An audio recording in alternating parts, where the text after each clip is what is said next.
Okay. All right. I'm good. All righty. Good evening, everyone. I think we are live here.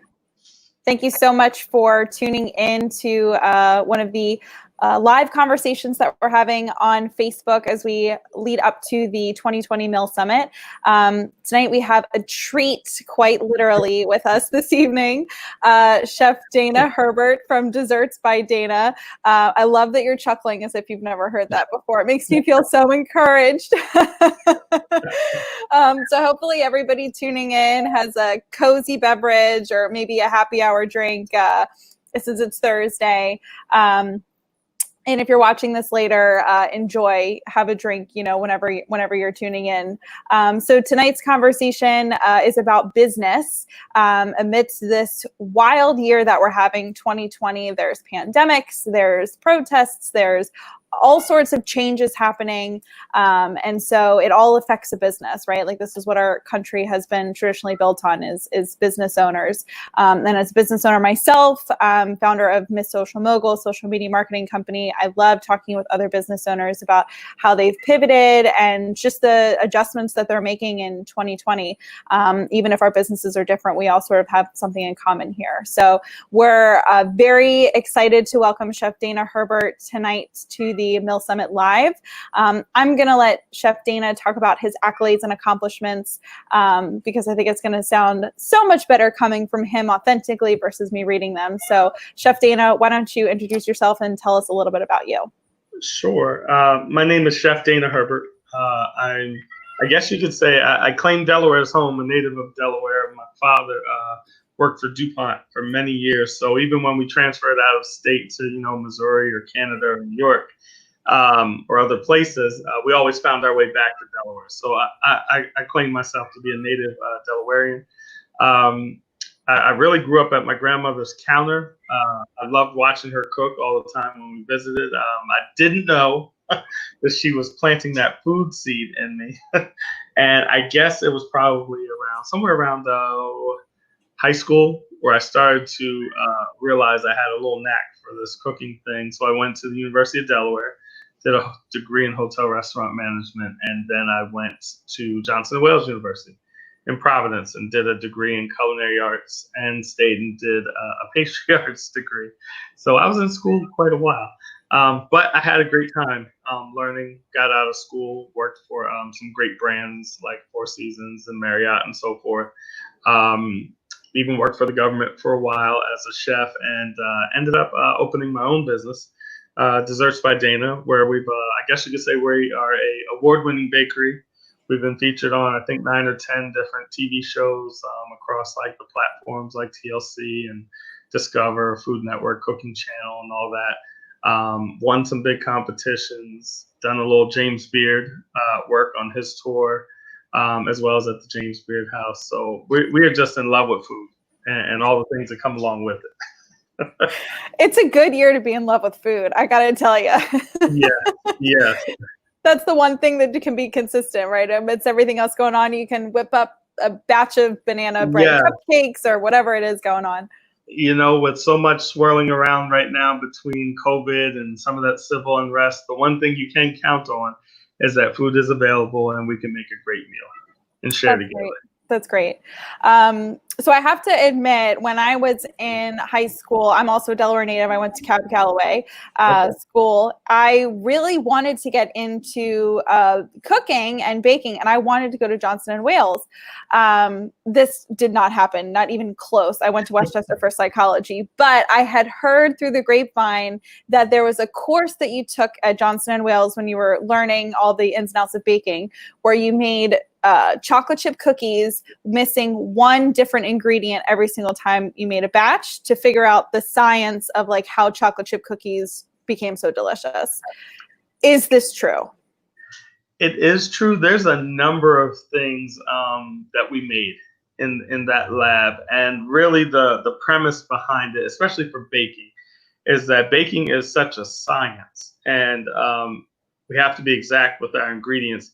However, they wanted us to learn what the difference would be if you were to say omit the sugar and add the brown sugar, or let's say you didn't have sugar and you only had corn syrup. How's it going to come out? And so you really started to see the difference between the structures, say, in the different sugars, to the fluidity of when you added, say, an invert sugar like corn syrup or agave or honey. So a lot of times, even nowadays, people ask me, well, how'd you get so good? It's like, well, I made a lot of mistakes. But because of my training, I can look at certain ingredients and say, I know it's going to do this if I put this in here. So maybe if I tweak it with a little bit of that, I can fix certain things that some people might find difficult to fix. That's amazing. I'm fascinated by this, and I am heartbroken by all the chocolate chip cookies that went to waste and omitting things like baking soda or. There was a lot of them, a lot. That's great. All right. Well, I'll turn to more relevant topics now, other than my sheer curiosity about classes in pastry chef school. So it's 2020. There's a lot going on. We're a little bit more than halfway through the year here. And I can imagine that a business built on beautiful cakes and cupcakes, desserts, bakery items. You do a lot of weddings and big events and things like that. You do more than just big events, but I imagine that's a decent part of your business. So just a blanket question, how has your business been affected this year by the pandemic first, and then anything else that's happened sort of since we all had to shut down in March?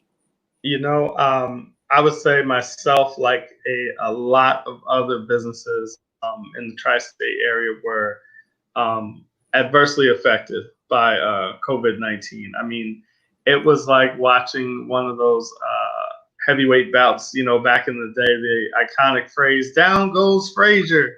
Yeah, that's how it really felt when you got hit by the impact of COVID. I remember one day, business just rolling along great.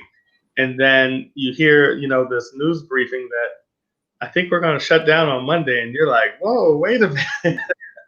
And next thing you know, business just comes to a halt. Like everyone was honestly scared, terrified, like what's going on. America has never been through this type of epidemic before, let alone the world's never seen anything like this. So as a business owner, it definitely had you worried. How am I paying the bills? Are we getting any relief on leases or mortgages, or what's happening since they've caused this or mandated shutdown? And I remember sitting there one day and I'm like, there's got to be a light at the end of the tunnel. There's got to be a way to thread the needle, so to speak, to get through some of this. But it took a lot of diligence. You really had to put some things under the microscope and start finding out some truths. Yeah, I can imagine. And similar to my business as well. What were there any sort of realizations that you had, or things that I'm sure it shed light on opportunity to really maybe get rid of things that weren't working and then pivot to find out things that potentially could work in the future? So did you have any discoveries related to that? Oh, yeah. I mean, once the shutdown happened, I looked at my file cabinet, and we do a lot of wedding cakes. I mean, a lot. We could have weekends where we do anywhere from 8 all the way to 15, 16, 17 Oh my gosh. weekend. So the financial impact of that is like crazy. So I remember looking in the file cabinet, and I was looking at about 50 or 60 weddings, and in my mind, I was like, okay, I just have to erase that. Like, I know in my gut they're not happening. So let's not waste time wallowing in the mud, so to speak. Let's try to figure out what we can do, what would work. Luckily, bakeries are on the essential list because of the products that we produce. So we had to take a look at what things did customers really want. We offer a wide variety of items, but what's the core? What makes us the most profit?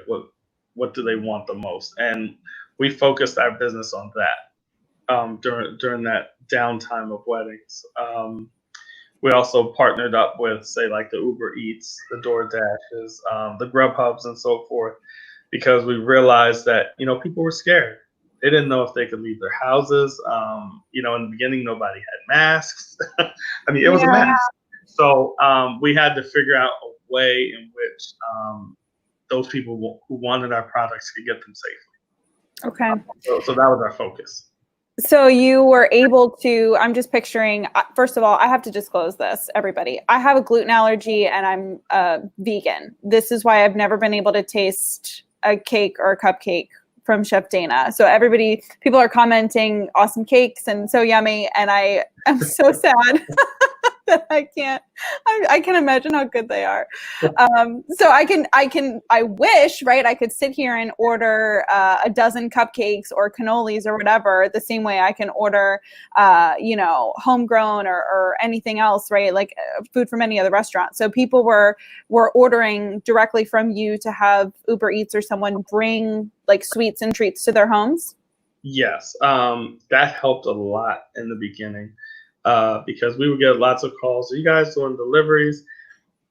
It's very difficult to keep up with the deliveries, especially in the COVID situation, because a lot of times you had to reduce your manpower because the sales weren't there. So you didn't have all the bakers, you didn't have as many of the administrative staff or retail people, and even the drivers. So we furloughed a little bit. So that people could draw unemployment. We looked at the amount of business that was coming in versus if they went on unemployment, the impact it would have for their family and how they could bring in a little bit more money. So we had to really sit there and make that decision and say what's best for the people. Yeah. And it's difficult because your employees are like family to an extent, right? It's difficult to make those decisions. I mean, the thought of laying off or furloughing people that you love, it's very difficult because, you do look at them like family. I mean, you spend honestly more time in the day with them by their side than they might get to spend with their family. You wake up, brush your teeth, you go to work. So you have that hour and a half in the morning, and then you come home, 6 o'clock, and you might have 3 or 4 hours with the family before the kids are going to sleep. The reality is you have to love the people that you work with. They're like truly your extended family. You're with them a lot. You are with them a lot. And I think that's what's made this year so difficult for folks is not being with the people that they were used to being with every day. You're suddenly at home with your family, right? And that at first was wonderful, but then after a while it's like, oh, I kind of miss my everyday coworkers. Yep. All the stories that you talk about, Yep. all the things that are happening, and kids growing up, and this one's getting married, and you miss that conversation. You really do. And that's a part of, mental health part of all this that I think everybody's sort of realizing as we get further and further into this quote unquote new normal. I'm curious, one of the things that I was able to do was like you, right? Like look at the revenue streams and think, okay, let me just have an honest conversation about which revenue streams are going to be out for a while. And I was able to start doing virtual event planning for people for things like this almost, doing virtual events, conferences, what have you, which has been pretty successful. And I'm grateful that I had that, idea. What other streams of revenue were you able to identify? Are there any other projects that have been able to blossom up? I'm sure there's, with as popular as you are, I'm sure there was something that came to the forefront for you this year. Well, I'm very faith-based. So I always say in the midst of the pandemic, even God can prosper you. And so he caused me to step back. I felt like I could hear his voice saying, hey, you're going to start doing some virtual cooking. And I was, what? And he's like, yeah, we're going to start doing some virtual cooking. So he literally, I remember one night, it must have been 3, 4 in the morning. We designed, our cooking classes and launched it. And it's been great. We do date night with Chef Dana every Monday at 7. And then we have a kids track that we call Little Chefs, where they jump on every other Sunday and they learn how to cook as well. It's funny, the kids are ecstatic. I mean, you see the work that they're doing, and you're like, wait a minute, they're going to put me out of business one day pretty soon because they are getting so good. But it's beautiful to see them progress. And for date night for the parents, we developed that because what I noticed during COVID was that there was, and you kind of alluded to it earlier, a real sense of detachment. You were missing your coworkers and some of your friends you saw every day. Sometimes one person could work from home, the other one had to go out to work because they were on the essential list. And it just seemed like that with some of the parents having to also function as a teacher or a teacher's aide while trying to do their work at home. It was very difficult, and we felt that the relationships were getting stretched pretty thin. You know, you come home and you just pass out, and next thing you know, a week or two's gone by, and you haven't really talked to that person that you Right. love right next to you. So that's how date night formed. That's amazing. So are you making savory dishes like dinner? Or are you teaching baking like cupcakes and cakes and things like that? We've done a few cupcakes and cookies, strawberry shortcake, cobblers, and so forth.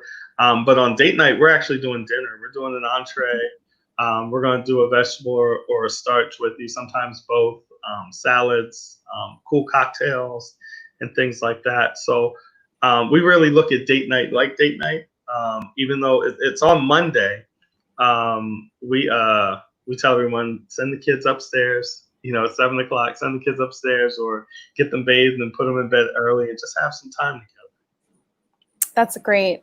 Yeah, I love the like sort of like stretching that businesses have been able to do this year, right? Like I'm a social media marketer, so virtual event planning felt I know I can do in-person events very well, but virtual was like, oh, how can I stretch myself here? And I'm sure you didn't think of yourself like, you know, relationship guru. Let me bring the romance to Monday nights, but with Right. cooking. But you have the skill set to be able to provide people a space to come together, and it definitely feels like we're exercising new muscles in our businesses. And it is a blessing at the end of the day because these revenue streams may be able to continue onwards. Just because we eventually, hopefully, fingers crossed, get a vaccine for COVID doesn't mean that these new ways of connecting with people have to completely go away. Correct. I mean, I've watched my date night series and my little chef series blossom to the point where they've been greenlit to be television shows mid to late fall. So I'm just like, wow, I wasn't expecting that, but blessed that it's moved in that direction. That's incredible. That is just and so organic. You know, it wasn't a project that you had intended originally. Maybe you did, but to be able to have something be greenlit from such an authentic place too is probably an awesome feeling. Correct. And I mean, I look at it and I guess now I can stand back and look at the picture and say, wow, God, you knew it was going to do that the whole time. I'm just trying to walk in the direction that he's telling me to go. Yeah. There's a phrase I keep thinking of. I hope I don't mess this up. It's something along the lines of God doesn't call the equipped, he equips the called. Mm-hmm. And so it's that when you feel like you need to walk in a certain path of like, okay, I need to pivot and go this way, even if you like spend 3 days crying in a corner because you have no idea what you're doing, right? Eventually, right, you figure out like, okay, maybe this is the next step. And then even if you feel like you don't have all the skill sets to get there, right, like you'll become equipped along the way. It is really exciting about the TV show. There's some comments coming in about that. Hopefully, I'll have to follow Chef Dana on social media and keep up with him in the business to hear more details. Yes, please do. I mean, it's grown to the point where we're actually casting other culinary personalities. So if there's people that are looking and are in love with food, have great personalities, want to get their message out and so forth in regards to food, they could shoot me an email at askthechef at chefdana.com because they are casting right now. And you have to have cooking skills, yes? Well, cooking skills, yes. You don't have to be formally trained, but you do need to be able to cook in the kitchen. And really, it's about sharing the love of cooking with the world. That's great. And I'm assuming this is national. Not everyone has to be in Delaware. Right now, we're focusing on, because they'll be filming in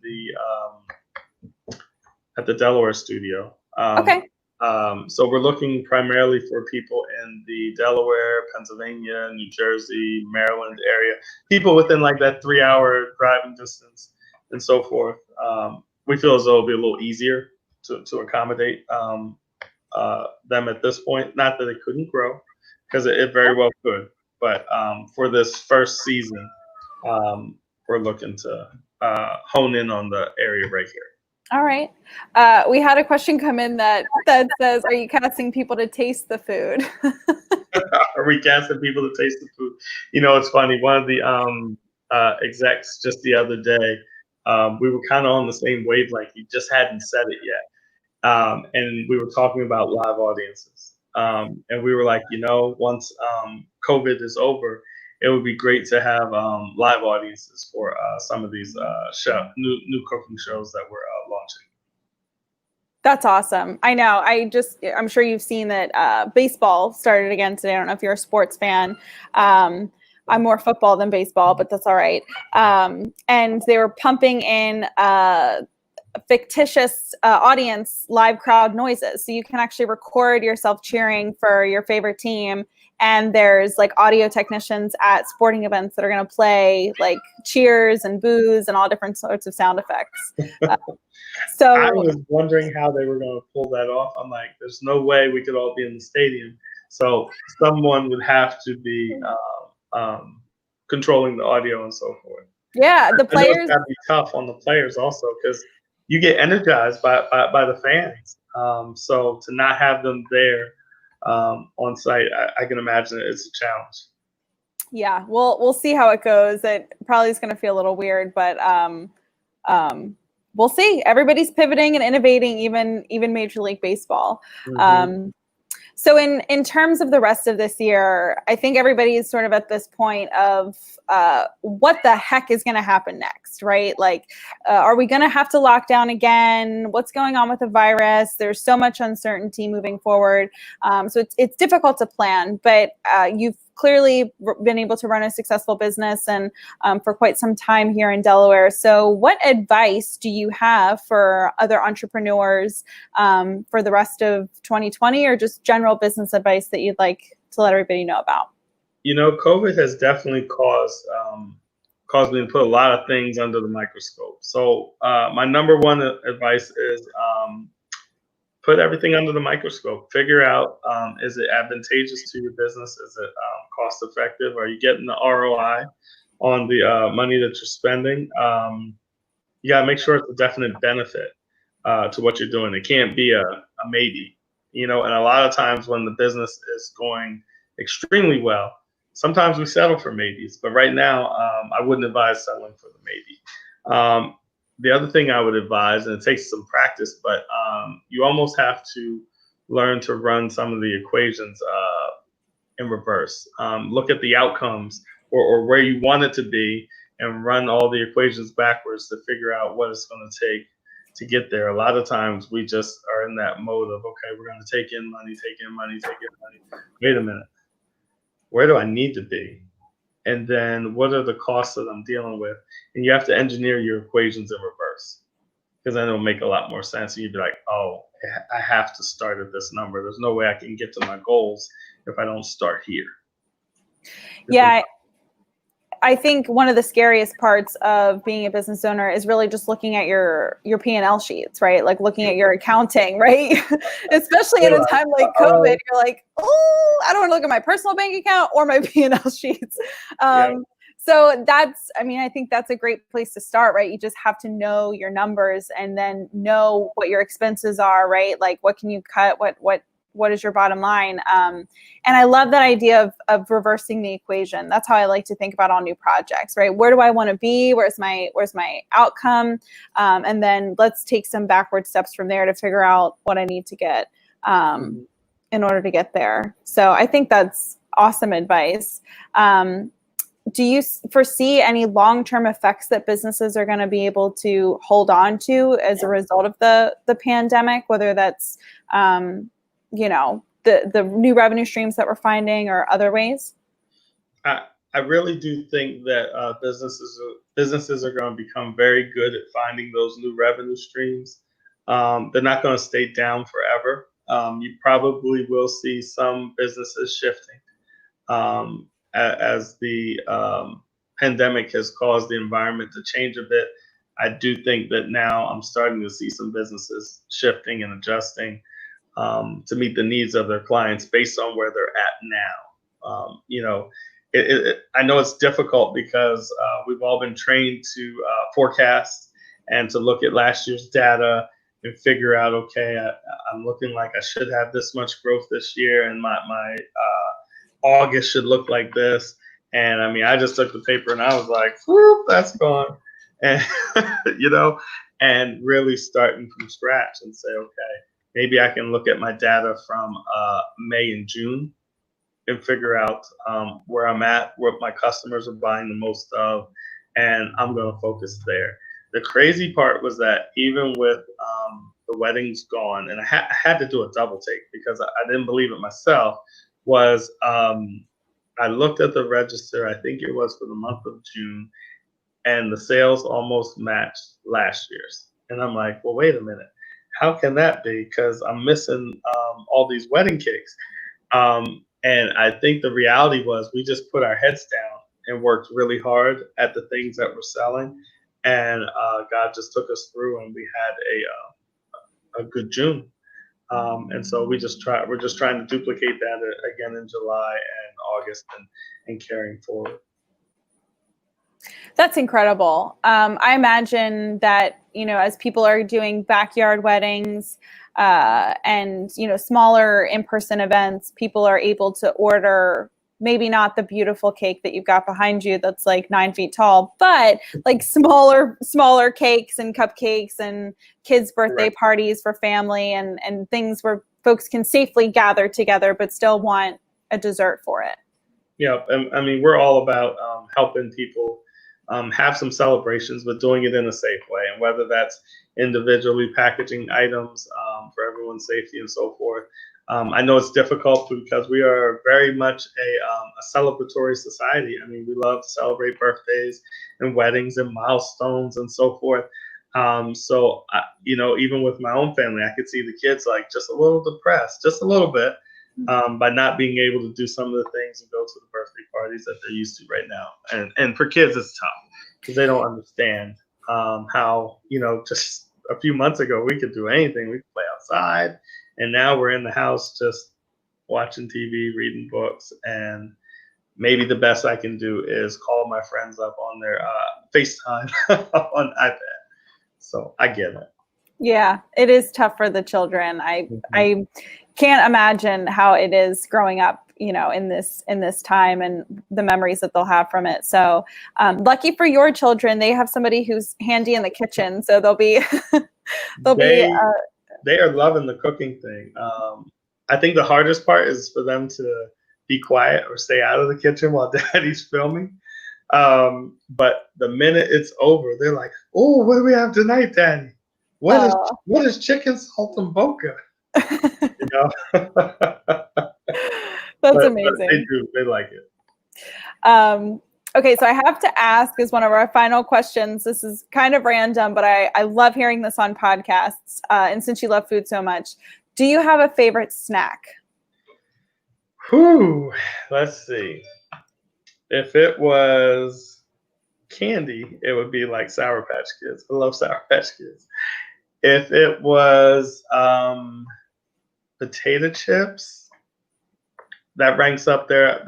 The dill pickle flavor. I don't know why, but I love taking the dill pickle flavored chips and dumping them into a bag of barbecue chips and just shaking it up. And that's something random, but they taste good together. I promise you guys. Don't. They taste good together. Outside of that, I do like blue cheese and celery. For some reason, it's just a nice, easy snack. Tons of flavor. I do like some of the fresh melons, like the cantaloupes, canary melons, watermelons, and so forth. I feel like the body craves good food, like fruit and so forth. So I do like that quite a bit. Yes, I would say so. Especially now, it's so easy to crave fruit in the summer. Refreshing. It Well, in the cookbook or the next cookbook, that has to be an amendment to it with the barbecue and dill pickle potato chips, just mixing them together. And that's something that only somebody who knows what they're doing in the kitchen would probably do, because everybody else would be like, "What? That's crazy!" But They go yeah. well together. They do. Take risks. That's amazing. Well, Chef Dana, thank you so much for your time away from making all the sweets. Where can people follow you and keep up with you online these days? Sure. Well, our bakery website is dessertsbydana.com. My chef website is chefdana.com. You can find us all across the social media platforms at Desserts by Dana. So whether you're on Facebook, Twitter, Instagram, Pinterest, etc. I believe we pretty much have it pretty consistent, all the same across the board. If you're into cooking and you want to cook live with us, that's the other cool part. We cook live, so everyone's cooking together. Chefdana.eventbrite.com is how you could do that. And I would be remiss to say, if anyone, like I said, is looking to get into television and into the food world, shoot me an email at askthechef@chefdana.com. I'll send you over the forms that are necessary, and we would take it from there. Amazing. This was such a great conversation. I'm so glad to have you on. Thanks so much for your wisdom and tips. And I hope, if nothing else, everybody is now aware and will order from Desserts by Dana for their next socially distant event. Yay! Thank you so much, everybody, and have a great rest of your evening. Thank you. God bless everyone.